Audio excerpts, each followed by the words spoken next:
Nu, kuri pradeda? Laukit, turiu džekai. Tai pradėjo Eglė, nebuvo pradėjusi. Eglė. O jūs girdėjot tą istoriją apie dvi studentės, kurios gyveno kartu, nuomavosi butą ir viena iš jų mėgo labai vakarėlius, o kita buvo moksliukė. Ir vieną eilinį vakarą, kol ta moksliukė mokėsi, išgirdo, kaip kažkas braižo jų duris su nagais. Ir ji labai išsigando ir pasislėpė.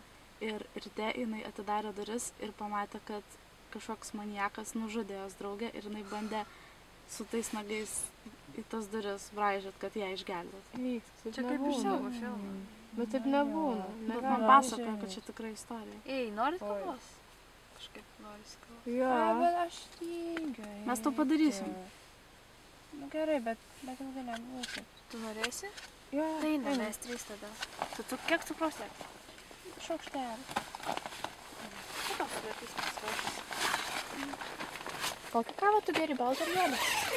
Juoda, bet jūs greit. Gerai, tuoj.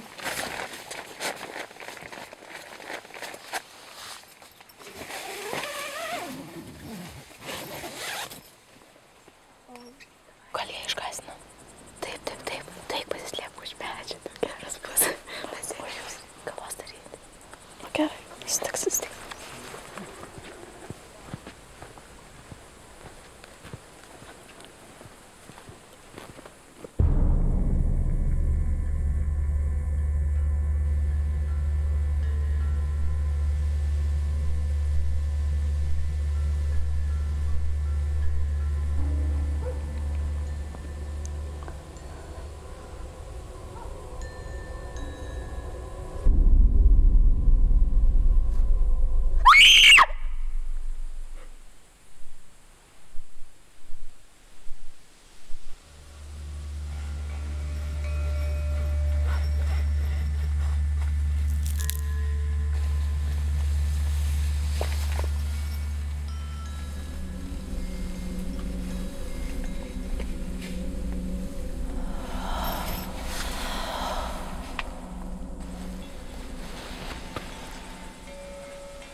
Eglė.